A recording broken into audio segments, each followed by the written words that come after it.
All right, let's set the scene. It's late at night, you're curled up on the couch, and you've just had this burning question pop into your head. Why do cats knock things off tables? Naturally, you turn to your trusty AI chatbot to solve this mystery. You type in your question expecting an answer, maybe even a little chuckle. What you don't expect is for that question and your name, location, and other details to possibly end up in some giant server farm, ripe for hackers or corporate research. Surprised? Shocked? Maybe even a little paranoid? You should be, because here's the harsh reality. When AI chatbot conversations are no longer private, things get messy, really messy. Today, I'm going to take you on a deep dive into how we got here, why it's happening, and most importantly, what you can do to protect yourself from the wild, wild west of chatbot privacy issues. Let's start with a simple truth. Your conversations with chatbots don't just disappear into thin air. They're stored, collected, sometimes even analyzed by actual humans. Yep, you heard me. Someone, somewhere, might be reading that heartfelt confession you made to your chatbot about your fear of clowns. Sorry to break it to you, but AI isn't just about answering your questions. It's also about learning from them.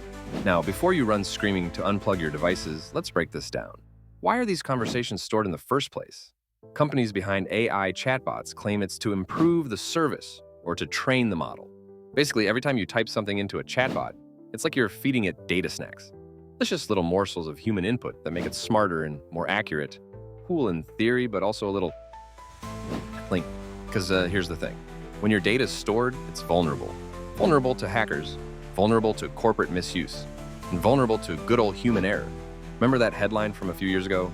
Chatbot leak exposes thousands of private conversations? Yeah, that happened. One minute, people were asking chatbots innocent questions like, what's the best way to cook pasta?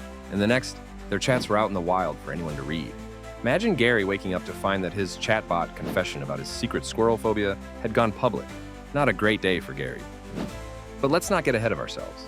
How exactly does this data exposure happen? There are three main culprits.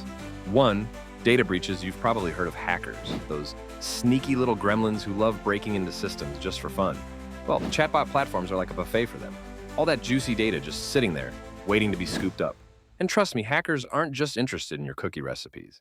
They're looking for personal details, patterns, and anything they can exploit. 2, company policies. Here's where things get tricky.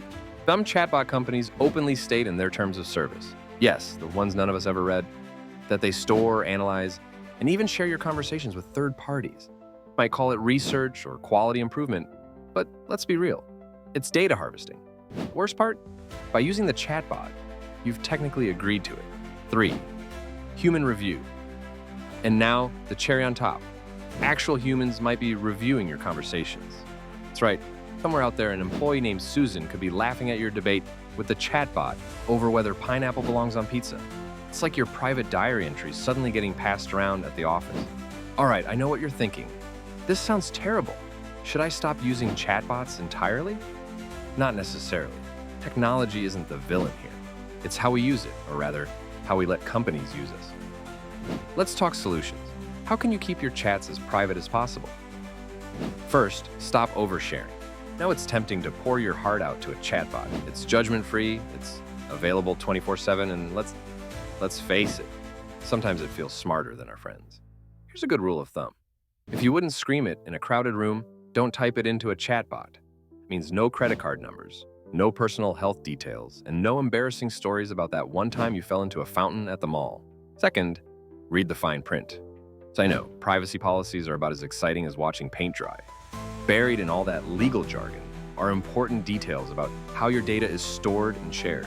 Look for phrases like data retention, third-party sharing, and human review. If a chatbot platform doesn't prioritize privacy, maybe give it a pass. Third, use secure platforms. Not all chatbots are created equal.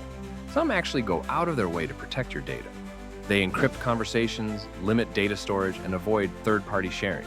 Think of these as the superheroes of the chatbot world. They might not be as flashy or popular as the big-name bots, but they've got your back. Now, let's make this a little more relatable. Imagine you're at a party. You wouldn't just start shouting personal details to everyone in the room, right? You'd probably find a quiet corner, talk to someone you trust, and keep the sensitive stuff between you two. Treat chatbots the same way. Be selective about what you share, and remember, just because it's a bot doesn't mean it's safe. But wait, there's more. Because this story isn't just about protecting yourself, it's about understanding the bigger picture. What does it mean for society when chatbot conversations are no longer private? For starters, it raises some serious ethical questions. Should companies be allowed to use our conversations to train AI without explicit consent? Who gets access to that data, and how is it being used? These are the kinds of questions we need to be asking, not just as individuals, but as a society. And then there's the issue of trust. AI is becoming more integrated into our lives every day. From customer service to mental health support, we're relying on these systems to help us. But if people start feeling like they can't trust their conversations to stay private, it could undermine the entire industry.